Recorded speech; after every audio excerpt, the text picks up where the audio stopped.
Assalamualaikum warahmatullahi wabarakatuh. Selamat pagi adik-adik, berjumpa lagi dengan saya Dewi Lina di pembelajaran Bahasa Indonesia. Bagaimana kabar kalian hari ini? Semoga kalian semua sehat dan selalu bersemangat dalam belajar.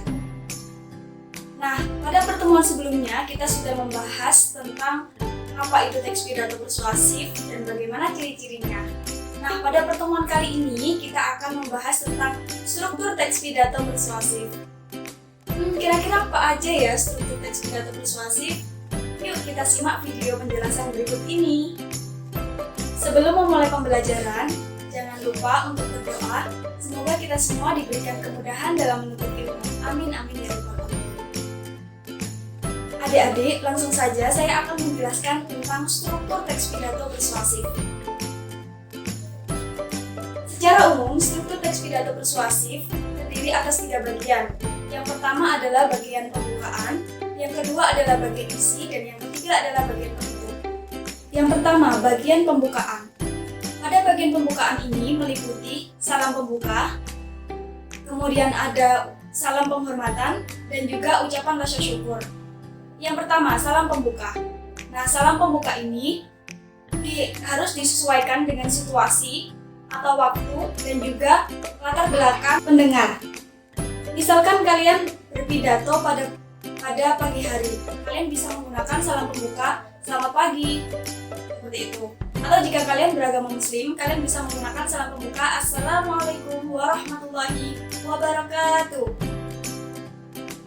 Selanjutnya ada salam penghormatan. Salam penghormatan ini digunakan sebagai bentuk penghormatan orator atau orang yang ahli pidato kepada para pendengar. Misalkan kalian berpidato di depan seluruh warga sekolah, maka kalian akan mengucapkan salam penghormatan kepada kepala sekolah, kepada wakil kepala sekolah, kepada Bapak Ibu Dewan Guru, dan juga kepada teman-teman semuanya. Selanjutnya ada ucapan rasa syukur.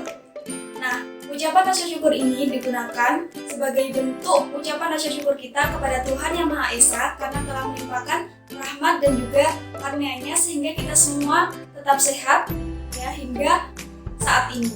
Selanjutnya, struktur yang kedua ada bagian isi pidato. Nah, bagian isi pidato ini merupakan bagian yang inti dari pidato persuasif. Kalian bisa mengungkapkan gagasan, pendapat, argumen kalian pada bagian ini. Pada bagian ini pula, kalian bisa menyampaikan gagasan kalian terhadap suatu topik atau suatu permasalahan yang aktual di masyarakat. Khusus untuk bagian isi pidato ini, terdapat 3 struktur yang membangun isi pidato persuasif. Yang pertama adalah tahap pernyataan posisi. Nah, pada tahap pernyataan posisi ini, kalian bisa mengungkapkan argumen kalian terhadap suatu permasalahan atau suatu fenomena yang ada di masyarakat. Sebagai contoh, kalian ingin membahas tentang pergaulan bebas. Nah, pada tahap pernyataan posisi ini, argumen kalian harus disertakan dengan faktor-faktor yang mendukung argumen kalian. Misalkan, faktor-faktor mengapa sih pergaulan bebas itu harus dihindari atau mengapa sih pergaulan bebas itu berbahaya bagi perkembangan remaja dan lain sebagainya. Selanjutnya, ada tahap argumen. Pada tahap ini, karena argumen kalian sudah dijelaskan pada tahap pernyataan posisi, maka tahap ini kalian berusaha untuk meyakinkan. Karena jika kita kembalikan pada sifat pidato persuasi itu adalah untuk memersuasi atau mempengaruhi, maka pada tahap ini kalian harus menyajikan data-data yang mendukung argumen kalian. Yang ketiga adalah tahap penguatan pernyataan posisi. Nah, pada tahap ini berisi kesimpulan atas argumen-argumen yang telah kalian sampaikan pada tahap pernyataan posisi dan juga pada tahap argumen. Selanjutnya, struktur yang ketiga dari sebuah pidato persuasif adalah bagian penutup.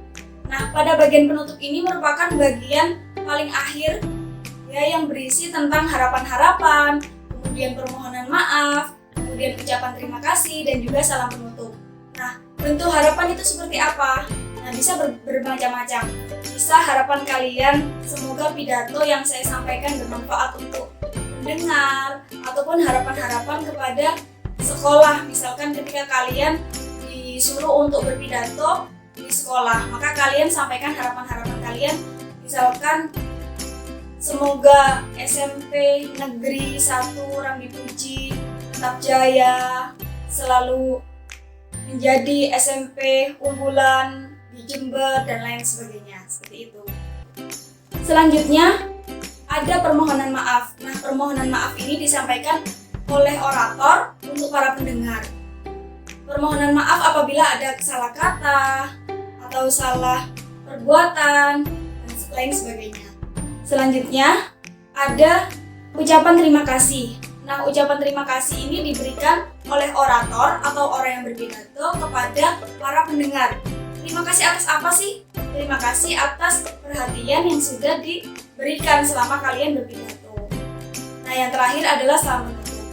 Jika kalian beragama Muslim, maka kalian bisa mengucapkan sekian pidato dari saya. Wassalamualaikum warahmatullahi wabarakatuh. Baik adik-adik, kita tadi sudah belajar tentang struktur teks pidato persuasif. Nah, dari penjelasan tadi, kita bisa menyimpulkan bahwa terdapat 3 struktur teks pidato persuasif. Yang pertama adalah bagian pendahuluan, yang kedua adalah bagian isi, dan yang ketiga adalah bagian penutup. Nah, ketiga struktur teks pidato persuasif ini harus disusun secara sistematis atau berurutan, supaya pidato yang kita sampaikan itu jelas dan dapat memberikan dampak yang positif kepada para pendengar. Karena jika kita kembalikan lagi pada sifat pidato persuasi itu adalah untuk memersuasi atau mempengaruhi, maka dengan adanya pidato yang kita sampaikan, ada pesan yang kita sampaikan untuk para pendengar supaya menyetujui argumen yang kita sampaikan. Jadi kita harus menyajikan pidato persuasif itu dengan didukung oleh data-data yang relevan. Sekian penjelasan dari saya, mohon maaf apabila ada salah kata. Semoga kalian semua mendapat ilmu yang bermanfaat dan sampai jumpa di pertemuan selanjutnya.